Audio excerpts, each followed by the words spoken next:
سبحان الذی اسری بعبدہ، پاک ہے وہ ذات جو اپنے بندے کو رات کو لے گیا، لیلاً رات کے تھوڑے سے حصے میں، من المسجد الحرام الی المسجد الاقصی، مسجد حرام سے مسجد اقصی کی طرف، لنریہ من آیاتنا، تاکہ ہم ان کو دکھائیں اپنی نشانیاں، انہ هو السمیع البصیر، بے شک وہ سننے والا اور دیکھنے والا ہے۔ قرآن میں تو بس اتنا ہی تذکرہ ہے معراج کا، اور اسی سورہ بنی اسرائیل میں آگے چل کے آتا ہے وَمَا جَعَلْنَا الرُّؤْيَا الَّتِي أَرَيْنَاكَ إِلَّا فِتْنَةً لِلنَّاسِ وَالشَّجَرَةَ الْمَلْعُونَةَ فِي الْقُرْآنِ، کہ ہم نے جو آپ کو منظر دکھایا وہ ہم نے لوگوں کے لیے آزمائش بنایا ہے، جیسے ہم نے شجرہ ملعونہ کو آزمائش بنایا، دونوں چیزوں کو ہم نے کیا بنایا؟ آزمائش۔ تو قرآن میں بس اتنا تذکرہ ملتا ہے معراج کا، ایک تو سورہ بنی اسرائیل کے شروع میں پہلی آیت، اور ایک آگے جا کے 2-3 رکوع کے بعد۔ دوبارہ ریپیٹ کر دیتا ہوں، اللہ عیب سے پاک ہے جو اپنے بندے کو رات کے تھوڑے سے حصے میں مسجد حرام سے مسجد اقصی لے گیا تاکہ ہم انہیں اپنی نشانیاں دکھائیں، اور اللہ نے دوسری جگہ فرمایا کہ ہم نے جو منظر آپ کو دکھایا، یہ منظر بھی اور شجرہ ملعونہ بھی، یہ دونوں لوگوں کے لیے آزمائش ہیں۔ یہ بلب جل بجھ رہا ہے، اس سے کچھ نہیں ہوگا، بے فکر رہیں، یہ دونوں چیزیں لوگوں کے لیے آزمائش ہیں۔ باقی اس کی تفصیل حدیث میں ملتی ہے کہ براق پر بیٹھ کر آپ صلی اللہ علیہ وسلم گئے، مسجد اقصی پہنچے، بہت دور ہے مسجد اقصی، وہاں اللہ تعالی نے تمام پیغمبروں کو جمع کیا جن کی آپ صلی اللہ علیہ وسلم نے امامت کی، اور پھر اللہ تعالیٰ نے آپ کو وہاں سے آسمانوں پہ لے گئے اور اپنا قرب عطا کیا، اور پھر آپ صلی اللہ علیہ وسلم کی مختلف پیغمبروں سے مختلف آسمانوں پر ملاقاتیں ہوئیں۔ آپ کو معراج میں 50 نمازوں کا تحفہ دیا گیا، جو آہستہ آہستہ کم ہوتے ہوتے 5۔ اس سے پتہ چلتا ہے کہ بارگیننگ جو ہے نا، بارگیننگ، یہ تو اللہ اس کے رسول کے درمیان میں بھی ہوئی ہے۔ لوگ کہتے ہیں جو ہم نے قیمت بول دی بس اسی پہ خرید لو، ایک زبان، ایسا نہیں ہوتا بھائی۔ بارگیننگ آپ نے بولنے پر کوئی گورنمنٹ کی طرف سے پابندی نہیں، آپ 1 کروڑ روپے بول دو، ہم تو کہیں گے نا بھائی یہ اتنے کی دو گے تو ٹھیک ہے، تھوڑا کم کر لو، تھوڑا کم کر لو۔ تو لچک ہونی چاہیے انسان کی طبیعت میں، یہ نہیں کہ بس ایک ہی زبان ہے جو بول دیا بول دیا۔ اب اللہ نے 50 نمازیں دی تھی، کم کرتے کرتے کتنی کر دیں؟ وہی 5۔ سوال پیدا ہوتا ہے جب 5 ہی کرنی تھی تو 50 کہنے کی ضرورت کیا تھی؟ یہ ایسا ہی ہے جیسے اللہ تعالیٰ قرآن میں بعض دفعہ مشکل احکام دیتے ہیں لیکن ابھی صحابہ نے عمل کیا نہیں ہوتا کہ اس کو منسوخ کر دیتے ہیں، ایسا بھی ہوا ہے قرآن میں۔ یہ بتانے کے لیے کہ اصل تو ہم یہ حکم دینا چاہتے تھے مگر تمہاری رعایت میں ہم اپنے حکم کو چینج کر رہے ہیں۔ اگر پہلے ہی حکم دیا جاتا نا آسان والا تو پتہ کیا چلتا کہ اللہ اصل کیا چاہتے تھے اور آسانی کر کے کیا چاہتے ہیں۔ تو اصل تو یہ تھا کہ اللہ چاہتے تھے ہم دن میں کتنی نمازیں پڑھیں؟ 50 ٹائم، لیکن اللہ کو پتا تھا کہ یہ مشکل میں پڑ جائیں گے اور جہنم میں جانے والوں کی تعداد اور زیادہ بڑھ جائے گی، اس لیے اللہ نے کہا کہ میں تمہاری رعایت کرتا ہوں۔ جیسے بیوہ عورت کو نکاح کے پیغام سے اللہ نے منع کیا، لیکن اللہ نے فرمایا اللہ کو پتا ہے تم باز نہیں آؤ گے تو اشارتاً پیغام بھیج سکتے ہو، اس زمانے کی بات ہے۔ تو اسی طرح قرآن میں آتا ہے کہ ہم حکم دے رہے ہیں کہ جب نبی کی محفل میں جاؤ تو پہلے کچھ صدقہ دیا کرو۔ پھر اللہ نے فرمایا اشفقتم ان تقدموا بین یدی نجواکم صدقہ، تم ڈرتے ہو کہ ہر چیز میں پہلے صدقہ دینا پڑے گا، چلو معاف کیا، نہیں دو صدقہ، ٹھیک ہے نا۔ تو یہ قرآن کی عادت ہے، اس سے اللہ کی رحمت کا پتہ چلتا ہے، اور یہ بھی کہ اسلام کے احکام میں بھی اللہ نے ہمیں یہ بتایا ہے کہ میں بھی تمہاری طبیعت کا، تمہاری کمزوری کی رعایت کرتا ہوں۔ تو جب اللہ ہماری رعایت کر کے احکام دے رہا ہے تو ہمیں بھی اپنے ماتحتوں کا خیال بولو کرنا چاہیے۔ اللہ ہمیں بتاتا ہے کہ اصل تو میں یہ کہنا چاہتا ہوں، یہ چاہتا ہوں حکم ہو، لیکن تم نہیں عمل کر سکو گے، چلو یہ اس پر عمل کرو۔ تو جب اللہ انسانوں کی رعایت کرتا ہے تو انسانوں کو بھی چاہیے کہ وہ ایک دوسرے کی رعایت کرا کریں، اتنا بوجھ کسی پہ نہ ڈالیں کہ بس تیر کی طرح سیدھے چلو تم۔ ایسا نہیں ہو سکتا بھائی، انسان ٹیڑھا میڑھا ہے، آڑا ترچھا ہے، اس کو بالکل ہر چیز میں ایکوریٹ کرنے کی کوشش کریں گے نہ، کوئی بھی نہیں ہو سکتا۔ کوئی بھی کا مطلب مسجد کا امام بھی پورا سیدھا، نہ مفتی صاحب پورے سیدھے ہو سکتے ہیں، نہ مسجد کا امام ہو سکتا ہے، نہ کوئی بزرگ پورے ایکوریٹ ہو سکتے ہیں۔ لوگ کہتے ہیں مفتی صاحب نے اس دن بیان میں یہ بول دیا تھا، مفتی صاحب اس دن مہانڈا موڑ پہ بیٹھے ہوئے ٹانگ پہ ٹانگ رکھ کے چائے پی رہے تھے، یہ علماء کے بیٹھنے کا طریقہ نہیں ہوتا۔ اس دن مفتی صاحب نے کہہ دیا تھا بھاڑ میں جائیں۔ چلتا ہے مارکیٹ میں سب، ہاں کچھ لوگ بیٹھے ہیں کیڑے نکالنے کے لیے، کچھ لوگ کیا ان کا کام ہی یہی ہے کہ اس کے کیڑے جمع کر کے ایک شاپر میں لا کے پوری کیڑوں کی دکان کھولی ہوئی ہے انہوں نے، وہ ان کا کام ہی یہی ہے کہ ایک دوسرے کی غلطیوں کو ہائی لائٹ کرنا، اور خود اتنے بڑے بڑے بلینڈر ان لوگوں سے ہوتے ہیں کہ اگر کوئی دوسرا ان کی غلطیاں جمع کرنا شروع کر دے تو الامان والحفیظ۔ تو لچک ہے بھائی، لچک، لوگوں کی رعایت کیا کرو۔ نمازیوں کی رعایت کا حکم ہے مسجد کے امام کو، اتنی لمبی نمازیں نہ شروع کر دو کہ لوگ کھڑے کھڑے تھک جائیں۔ حضرت معاذ تھے، حضرت جابر بن عبداللہ، انہوں نے اتنی لمبی عشاء کی نمازیں پڑھانا شروع کر دی، سورہ بقرہ پڑھتے تھے پوری اس میں نا۔ اب ایک صحابی تھے، وہ کھڑے کھڑے تھک جاتے، وہ ایک دن نماز توڑ کے چلے گئے اور جا کے نبی صلی اللہ علیہ وسلم سے شکایت کی کہ یہ اتنی لمبی عشاء کی نماز پڑھاتے ہیں۔ اچھا جب وہ گئے نماز میں تو ان کو صحابی رسول نے کہا کہ تم منافق ہو گئے ہو۔ تم کیا ہو گئے ہو؟ کیونکہ نماز میں تم کیا کر رہے ہو؟ شارٹ نماز چاہیے، یہ تو منافق کا دل نماز میں نہیں لگتا۔ تو فتویٰ دیا کہ تم کیا ہو گئے ہو؟ منافق۔ انہوں نے جا کے نبی صلی اللہ علیہ، حضرت معاذ بن جبل تھے، انہوں نے جا کے نبی صلی اللہ علیہ وسلم کو بتایا کہ یا رسول اللہ اتنی لمبی نماز پڑھا رہے ہو، اوپر سے مجھے فتویٰ کیا دے رہے ہیں، تم منافق ہو۔ تو آپ صلی اللہ علیہ وسلم نے حضرت معاذ کو بلایا، افتان انت یا معاذ، اتنا غضبناک ہوئے، اے معاذ تم لوگوں کو فتنوں میں ڈال رہے ہو، نماز سے، یعنی تم تو ان کو آزمائش میں ڈال رہے ہو کہ نماز سے ان کے دل میں نماز کی نفرت پیدا کر رہے ہو، اور پھر آپ نے ان سے امامت چھین لی، اور پھر تھوڑے دنوں بعد واپس امامت دے دی ان کو، یعنی تنبیہ کے لیے۔ تو امام کو چاہیے لوگوں کی رعایت کرے، خطیب کو چاہیے بیان میں بھی لوگوں کی رعایت کرے، ان کی مینٹل لیول سے اوپر کی باتیں نہ کرے، ایک دم 4 شادیوں پہ نہ آ جایا کرے، پہلے ان کو دوسری شادی سمجھائے، جب 6 مہینے میں یہ سمجھ میں آئے گی پھر تیسری۔ ہم ڈائریکٹ کیا کرتے ہیں، تو اس پہ لوگ کہتے ہیں یار یہ پتہ نہیں کس قسم کی باتیں کرتا ہے۔ تو جو جنگ میں کمانڈر ہے اس کو چاہیے وہ اپنے فوجیوں کی رعایت کرے، آپ اپنے ماتحتوں کی رعایت کرو، بیمار ہیں۔ ہمارے استاذ نے ایک بڑا اچھا اصول بنایا، ہم جامعۃ الرشید میں تھے، انہوں نے فرمایا کہ کوئی طالب علم اگر آ کے یہ کہتا ہے کہ میری طبیعت خراب ہے، مجھے چھٹی چاہیے، تو چھٹی اس کو فوراً دے دو۔ یہ تحقیق بعد میں ہوتی رہے گی کہ طبیعت واقعتاً خراب بھی ہے یا نہیں ہے۔ وجہ اس کی ہے کہ امکان ہے کہ ٹوپی کر رہا ہوں، امکان ہے اس بات کا کہ ہو سکتا ہے جھوٹ بول رہا ہوں، لیکن اس کا بھی امکان ہے کہ ہو سکتا ہے سچ بول رہا ہوں۔ اب آپ نے بدگمانی کر کے کہ یار لگ تو رانی ہے شکل سے کہ بیمار ہے، چھٹی نہیں دی، اور وہ واقعتاً ہے کیا بیمار ہے، کتنی مصیبت میں آئے گا کہ نہیں آئے گا؟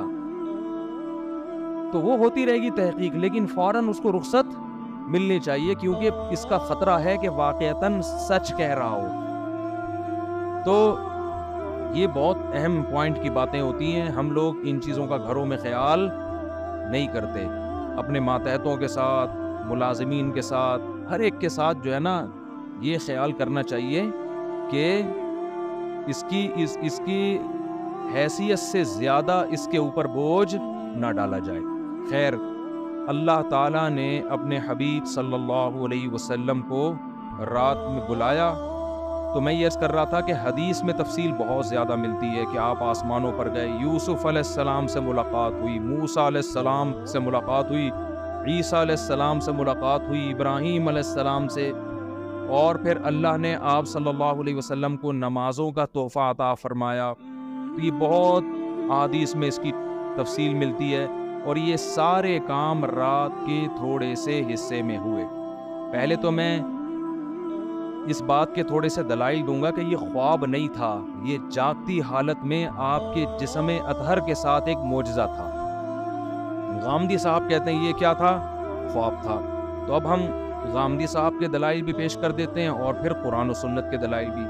غامدی صاحب نے کہا ہے کہ رؤیا جو ہے نا عربی میں خواب کو کہتے ہیں. رؤیا کسے کہتے ہیں؟ خواب کو. جیسے سورہ یوسف میں ہے نا، وہ کیا تھا، انی رأیت 11 کوکبا، یوسف علیہ السلام نے کہا میں نے 11 ستارے دیکھے سجدہ کر رہے ہیں. تو ان کے ابا نے کہا لا تقصص رؤیا کا، اپنا یہ خواب کسی اور کو مت سنائیں. تو اس کو انہوں نے رؤیا سے تعبیر کیا ہے. کیا تعبیر کیا؟ رؤیا. تو یہی لفظ معراج کے بارے میں قرآن میں آتا ہے کہ اے نبی ہم نے آپ کے رؤیا کو، یہ جو رؤیا تھا نا، اس کو ہم نے لوگوں کے لیے ایک آزمائش بنایا ہے. تو غامدی صاحب کہتے ہیں کہ رؤیا کسے کہتے ہیں؟ خواب کو، جیسے سورہ یوسف میں. اس کا جواب یہ ہے کہ رؤیا اصل میں خواب کو نہیں کہتے، رؤیا اصل میں منظر کو کہتے ہیں، سین کو کہتے ہیں. اور خواب میں بھی ایک منظر نظر آتا ہے، اس لیے خواب پر بھی اس کا اطلاق کر دیا جاتا ہے.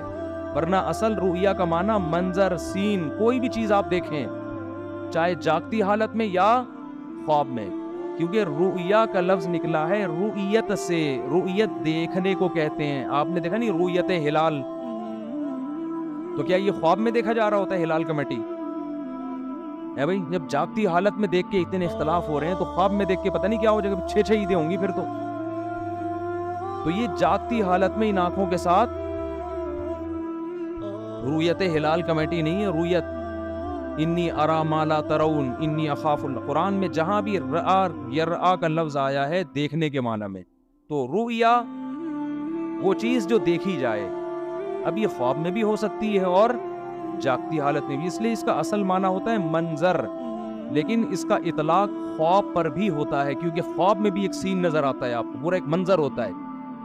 تو اب ہم دیکھتے ہیں کہ قرآن میں جو نبی کے لیے معراج کے لیے رؤیا کا لفظ استعمال ہوا ہے وہ خواب کے معنی میں ہے یا منظر کے معنی میں. دونوں احتمال اس میں ہیں. تو ہم قرآن ہی سے فیصلہ کروا لیتے ہیں کہ وہ حقیقت تھی یا بولو خواب تھا.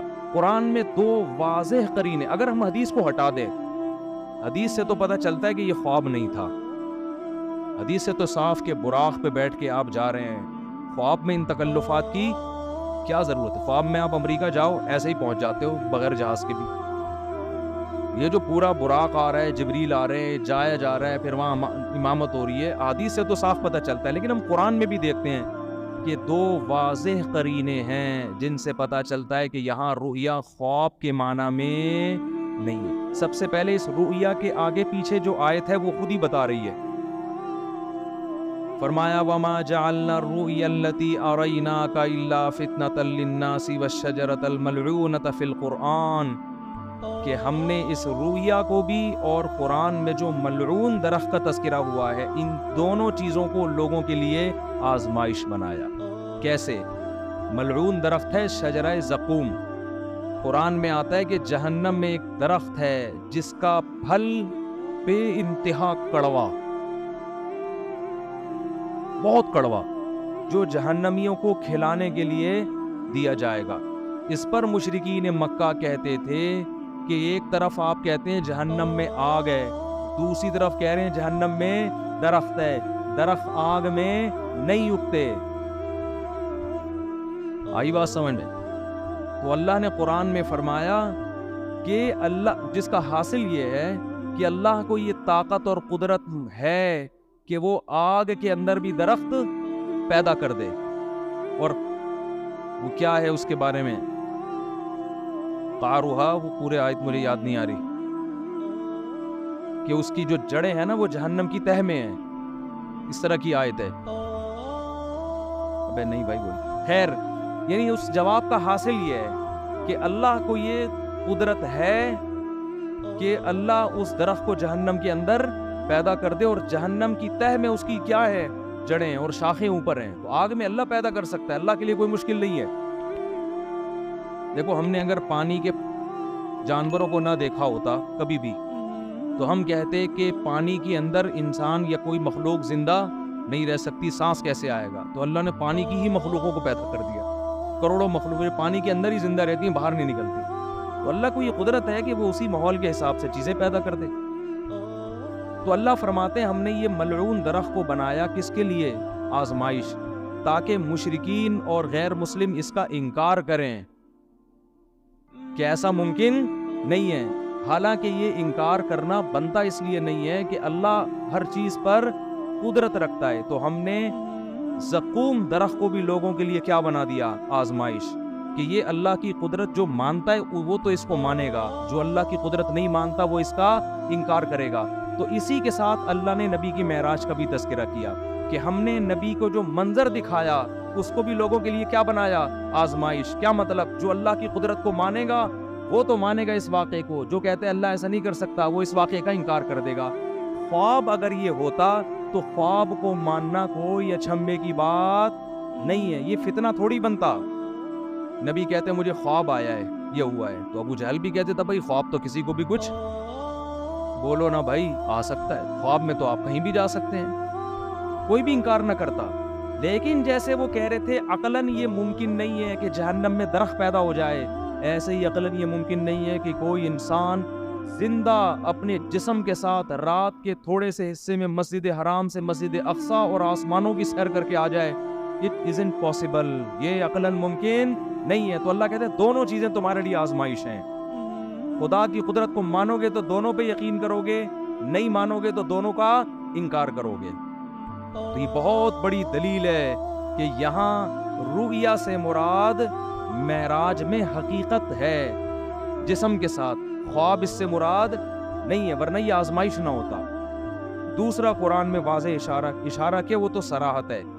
سورہ بنی اسرائیل شروع ہو رہی ہے سبحان الذی, پاک ہے وہ ذات, اسرا بعبدہ, جو اپنے بندے کو رات کے تھوڑے سے حصے میں لے گیا, من المسجد الحرامی الی المسجد الاقصی, مسجد حرام سے مسجد اقصی. یہاں اللہ نہیں کہہ رہے کہ میں نے خواب میں لے گیا ہوں. جب میں کہتا ہوں کہ میں رات کو کے تھوڑے سے حصے میں آپ کو یہاں سے وہاں لے گیا تو اس کا مطلب کیا ہوتا ہے؟ لے کر گیا, یہ خواب دکھایا ہے بھائی. آپ کہہ رہے ہو کہ بھائی دیکھو میں تمہیں اپنے ساتھ ملیشیا لے کر گیا تھا اور میں نے تمہیں وہاں گھمایا اور پھرایا, پھر میں تمہیں وہاں تم دبئی کی اب کوئی آدمی کی نئی شادی ہوئی ہے فرض کر لو, بیگم کو ہنی مون کے لیے مری لے کر گیا, بعد میں پھٹا ہو گیا, بیگم کو کہہ رہے دیکھو میں تمہیں اپنے ساتھ اس دن مری لے کر گیا تھا, پھر میں تمہیں نتھیا گلی کی میں نے تمہیں سیر کرائی, پھر میں وہاں سے ہم نے ٹن مارا ادھر کی طرف ہم مڑے سوات مردان کی معلوم جبہ ہے کیا ہے, بہرحال جو بھی ہے, وہاں سے ٹن مار کے اسلام آباد سے ہم اگلی فلائٹ سے واپس آئے. کوئی بندہ وہاں بیٹھا ہوا کہہ رہا ہے یار آپ بھابھی سے اتنی محبت کرتے ہو؟ ہاں جی میں تو بہت محبت کرتے, بہت اچھا خواب دکھایا اپنے بھابھی کو. آپ بولو کہ تمہارا دماغ خراب ہو گیا, میں خواب کی باتیں کر رہا ہوں, میں کہہ رہا ہوں میں لے کر گیا. تو جب کوئی عام آدمی یہ بات کرتا ہے دوسرا اس کو خواب کہے گا تو آپ کو غصہ آئے گا کہ نہیں آئے گا؟ اللہ سورہ بنی اسرائیل شروع اس طرح سے کر رہے ہیں سبحان الذی, پاک ہے وہ ذات, اسرا بعبدہ, جو اپنے بندے کو لے گیا, لیلن, رات کے تھوڑے سے حصے میں. یہ تنوین تقلیل کے لیے, تھوڑے سے حصے میں بھی اللہ اپنی قدرت دکھا رہا ہے. خواب کا تذکرہ ہوتا تو نہ رات کہنے کی ضرورت تھی نہ رات کا تھوڑا حصہ کہنے کی ضرورت تھی. سمجھ میں نہیں آ رہی بات؟ دوسری بات, تیسرا قرینہ, اللہ اس آیت کو شروع کر رہا ہے سبحان الذی, ہر عیب سے پاک ہے وہ ذات. اس میں اللہ اپنی قدرت بتا رہا ہے کہ تمہیں عجیب سا لگے گا کہ رات کے تھوڑے سے حصے میں کوئی بندہ مسجد حرام اور مسجد اقصی سے ہو کے واپس بھی آ جائے. It isn't possible, یہ ممکن نہیں ہے. تو اللہ آیت شروع کر رہا ہے سبحان الذی, اللہ ہر عیب سے پاک ہے, وہ عاجز نہیں ہے کہ کچھ کرنا چاہے تو اس کو اسباب کے تانے بانے جوڑنے پڑے, ٹائم دیکھنا پڑے, بھائی اتنے ٹائم میں تو یہ ممکن نہیں ہے, اس لیے اللہ عیب سے پاک ہے. تو یہ تیسرا قرینہ ہے. خواب ہوتا تو اللہ سبحان اللہ کا ذکر نہ کرتا. عجیب چیز کو دیکھ کے ہم کہتے ہیں نا سبحان اللہ, اچھی کہو کہتے ہیں, وہ کون پنجاب میں جب تقریر ہوتی ہے کہتے ہیں اچھی کہو سبحان اللہ, تو انہوں نے کوئی بڑا ٹیکنیکل پوائنٹ مارا ہوتا ہے. خوابوں کی باتوں پہ کوئی اتنا زیادہ نہیں ہوتا سبحان اللہ, ٹھیک ہے نا. تو اللہ فرما رہے ہیں کہ یہ 3 واضح قرینیں قرآن مجید میں, لِنُرِيَهُ مِنْ آیاتنا, تاکہ ہم محمد صلی اللہ علیہ وسلم کو اپنی نشانیاں بتائیں. تبھی تو مشرکین نے انکار کر دیا, یہ نہیں ہو سکتا. اگر خواب کی بات ہوتی تو وہ انکار نہ کرتے. پھر جب انکار کیا تو اللہ فرماتے ہم نے اس واقعے کو آزمائش بنایا. باقی اس میں حکمت کیا تھی؟ یہ معجزہ اللہ نے کسی اور پیغمبر کو نہیں دیا. ہر پیغمبر کو الگ قسم کے معجزے ملتے ہیں. حضرت عیسیٰ علیہ السلام کو جو معجزے ملے نا, وہ کہا جاتا ہے کہ سب سے زیادہ معجزے اللہ نے حضرت عیسیٰ کو دیے. مردے کو زندہ, کوڑ کے مریض کو شفا, پیدائشی نابینے کی آنکھیں واپس, مٹی کا پرندہ بنا کے پھونک ماری, پھڑ پھڑ پھڑ کر کے اڑ رہا ہے. یہ بہت ہی عجیب قسم کے معجزے. علماء کہتے ہیں کہ حضرت عیسیٰ کے دور میں علم طب جو تھا نا, میڈیکل سائنس, وہ اس وقت کافی عروج پہ پہنچ چکی تھی. حکمت کا علم, حکیم, بڑی بڑی پیچیدہ بیماریوں کے علاج دریافت ہو گئے تھے. لیکن ساری دنیا کے سارے حکیم کہتے تھے کوڑ کے مریض کا علاج ممکن نہیں ہے. ایسی کوئی دوا نہیں ہے کہ پیدائشی نابینا کی آنکھیں آ جائیں. بعد میں بینائی جائے تو آ سکتی ہے, جو پیدا ہی نابینا ہوا ہو اس کی آنکھیں نہیں آ سکتی. ایسی کوئی دوا نہیں ہے کہ مردے کو کھلاؤ اور اس میں جان آ جائے. نہیں یاری بات سمجھ, جو مر گیا وہ ختم, فینش, اب ٹھیک نہیں ہو سکتا. مٹی کے بنے ہوئے پرندوں میں جان, کوئی چورن چٹنی ایسی نہیں ہے کہ پتلے میں ڈالیں اور وہ اڑنا شروع ہو جائے. نا نا نا. حضرت عیسیٰ کو جو اللہ نے معجزے دیے نا, وہ تمام میڈیکل سائنس کو کیا کر رہے تھے؟ چیلنج, تاکہ لوگوں کو یقین آ جائے کہ یہ کوئی حکیم نہیں ہے, بلکہ یہ کام اللہ کے سوا کوئی نہیں کر سکتا, یہ اللہ ہی کر رہا ہے ان کے ہاتھ پہ. اگر علم طب نے ترقی نہ کی ہوتی نا, پھر حضرت عیسیٰ کوڑ کے مریض کو ٹھیک کرتے. لوگ کہتے یار لگتا ہے کہ یہ کوئی ماہر, معاذ اللہ کوئی حکیم ہے یہ, جنہوں نے کوڑ کے مریض کو چپکے سے دوا کھلائی ہے اور وہ بندہ کیا ہو گیا؟ ٹھیک. لیکن علم طب نے اتنی ترقی کر لی تھی کہ میڈیکل سائنس کہتی تھی کہ اسباب کی دنیا میں یہ ممکن, بولو نا, نہیں ہو سکتا. تو اللہ نے معجزے اسی حساب سے دیے. آپ حضرت موسیٰ کے دور میں جادو کا زور تھا, یہ سانپ بنا دیا, یہ یوں کر دیا, ایسے ایسے کرتب, ٹھیک ہے نا. تو وہ لوگ جادو کو سمجھتے تھے کہ جادو کیا ہوتا ہے. اللہ نے حضرت موسیٰ کو جو معجزے دیے نا, وہ والے معجزے جو جادوگر دکھایا کرتے تھے, اس طرح کے جادو. گریبان میں ہاتھ ڈالا, ہاتھ کیا ہو رہا ہے؟ سورج کی طرح چمک رہا ہے. یہ جادوگروں کے اس زمانے میں کرتب ہوا کرتے تھے. لاٹھی کو کیا بنا رہے ہیں؟ سانپ. اللہ نے کہا جادوگر بھی یہ کام کرتا ہے, آپ بھی کرو. لیکن جادوگر جب یہ کرتا ہے تو نظر کا دھوکا ہوتا ہے. آپ جب کرو گے تو سچی مچی کا ہو جائے گا. تو جادوگر خود کہیں گے بھائی اٹ ازنٹ پاسبل, کیونکہ اگر جادو نے ترقی نہ کی ہوتی تو لوگوں کو کیا پتا چلتا کہ یہ جادو ہے یا حقیقت. جو علم ترقی کرتا ہے تو اس کے ماہرین پیدا ہوتے ہیں نا, وہ بتاتے ہیں بھائی یہ ممکن نہیں ہے. اگر عیسیٰ کو موسیٰ والے معجزے دیے جاتے, لاٹھی کو سانپ بنانے والے, تو اس وقت جادو کو کا ان لوگوں کو اتنا نہیں پتا تھا. وہ کہتے یار ہو سکتا ہے یہ جادو, یہ بھی جادو, یہ بھی جادو. لیکن جادو اتنی ترقی کر چکا تھا کہ لوگ جانتے تھے کہ جادوگر تو لاٹھیوں کو سانپ بناتے ہیں, بنتا نہیں ہے, نظر آتا ہے. جب وہ گریبان میں ہاتھ ڈال کے نکالتے ہیں, روشن نظر آتا ہے, ہوتا نہیں ہے. ادھر تو بھائی سچی مچی کا ہو رہا ہے بھائی, یہ کھوپڑی میں آنے والی بات نہیں ہے, یہ تو ممکن ہی نہیں ہے. تبھی اللہ نے حضرت موسیٰ کا مقابلہ کس سے کرا دیا؟ جادوگروں سے. اور ہزاروں جادوگروں نے جب لاٹھیوں کو پھینکا ہے, یخیل الیہ من سحرہم انہا تسعی, قرآن کہتا ہے پبلک کو دیکھنے میں ایسا لگا, حقیقت میں نہیں تھی وہ, دیکھنے میں ایسا لگا, ان کے جادو نے نا آنکھوں کو ایسے پردے ڈال دیے تھے, پبلک کو اور حضرت موسیٰ کو ایسا لگا کہ یہ سانپ ہے جو میری طرف دوڑ رہا ہے. اللہ خود قرآن میں کہتے ہیں یخیل, خیالی دنیا میں تھا, حقیقت میں ایسا نہیں تھا. ادھر موسیٰ علیہ السلام کو اللہ نے کہا آپ لاٹھی زمین پہ ڈالیں، جب حضرت موسیٰ نے ڈالی ہے فَإِذَا هِيَ ثُعْبَانٌ مُبِينٌ، واقعی اژدہا بن گئی۔ تبھی تو قرآن کہتا ہے کہ جادوگر ایک سیکنڈ بھی نہیں ٹھہرے، فوراً سجدے میں گر گئے۔ یہ نہیں کہ انہوں نے مشورہ کیا ہو کہ بھائی یہ دیکھو ذرا یہ بھی جادو ہے، ہمارا بھی جادو، تو ایکچولی ذرا ہم غور کرتے ہیں، ایک کانفرنس بلاتے ہیں، ہمارا آپس میں اس میں مذاکرہ ہوگا کہ اس کا لیبارٹری ٹیسٹ کروائیں کہ یہ سانپ واقعی سچی مچی کا ہے یا جھوٹی موٹی کا ہے کیا یہ؟ قرآن کہہ رہا ہے نا نا نا نا نا فَأُلْقِي، دو لفظ قرآن میں بلاغت ہے، ایک فا اور ایک القیا۔ فا کا مطلب فوراً، ادھر لاٹھی سانپ بنی ہے، ادھر جادوگر فوراً، اور قرآن کہہ رہا ہے سجدے میں گرے نہیں، القیا گرا دیے گئے۔ گرا دیے گئے کیا مطلب؟ اس کو کہتے ہیں ریفلیکٹ ایکشن۔ بعض دفعہ سوتے میں استری کے قریب آپ کا ہاتھ آتا ہے اور لاشعوری طور پر پیچھے ہٹ جاتا ہوتا ہے نا ایسے۔ یار ایک تو آپ لوگ کو سائنس اور ٹیکنالوجی بھی سکھانی پڑے گی۔ دیکھو دھماکہ ہوتا ہے بعض دفعہ، ہم اچھلتے پہلے ہیں سوچتے بعد میں کہ ہوا کیا ہے، ایسا ہی ہے کہ نہیں ہے؟ اللہ نے ہمارے اندر کچھ لاشعوری ایسی سینس رکھی ہے، وہ ہمیں حادثات میں کام آتی ہے، کیونکہ حادثے جب ہو رہا ہو تو پہلے سوچ کے پھر آپ عمل کرو تو ٹائم بولو نکل چکا ہوتا ہے۔ بعض دفعہ ٹائم کیا ہو چکا ہو، دیکھو ایک کتا آپ کے پیچھے آ رہا ہے تو آپ سوچتے ہو، پہلے تو یہ سوچتے ہو میرے ہی پیچھے آ رہا ہے، کسی اور کے پیچھے تو نہیں آ رہا۔ سوچنے کا ٹائم ملتا ہے نا آپ کو، کیونکہ جیسے کتا بھاگ سکتا ہے آپ بھی بھاگ سکتے ہو، آپ سوچتے ہو، پھر آپ غور کرتے ہو نہیں یار یہ میری طرف ہی آ رہا ہے، کتنی اسپیڈ سے آ رہا ہے، اسپیڈ چیک کرتے ہو آپ اس کی، پھر آپ یہ سوچتے ہو کہ اس سے بچنے کا میرے پاس بھاگنے کے علاوہ بھی کوئی راستہ ہے۔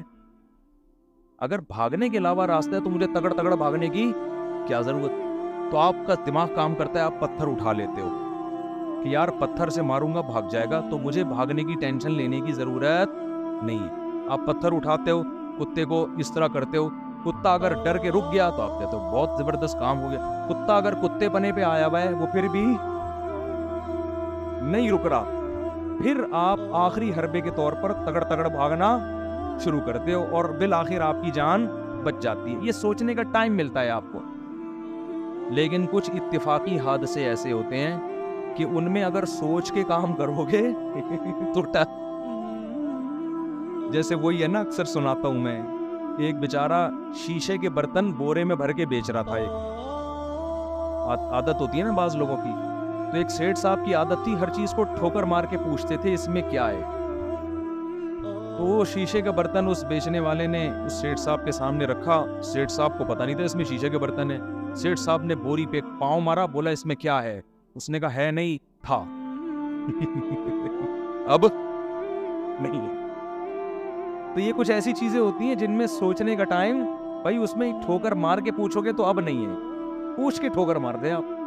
تو کچھ کام تو ایسے ہوتے ہیں سوچ کے آپ بھاگو، کچھ ایسے ہوتے ہیں کہ بھاگنا پہلے پڑتا ہے سوچنا بعد میں۔ تو یہ وہ حادثے ہوتے ہیں جس میں اللہ نے آپ کو سوچنے کا اختیار دیا ہی نہیں ہے، قدرت خود آپ کو بچنے کا موقع دیتی ہے، یعنی بچا لیتی ہے۔ جیسے اچانک جب دھماکہ ہوتا ہے تو ہم اچھلتے پہلے ہیں سوچتے بعد میں، قدرت ہمیں اچھالتی ہے، ابے بھاگ یہاں سے، ٹھیک ہے نا، کچھ ہوا ہے، یا کتا بہت قریب آ کے ایک دم بھونکنا شروع کر دے تو پھر آپ بھاگتے پہلے ہو سوچتے بعد میں، اور خود ارادے سے نہیں بھاگتے، لاشعوری طاقت آپ کو کیا کرتی ہے؟ بھگا دیتی ہے۔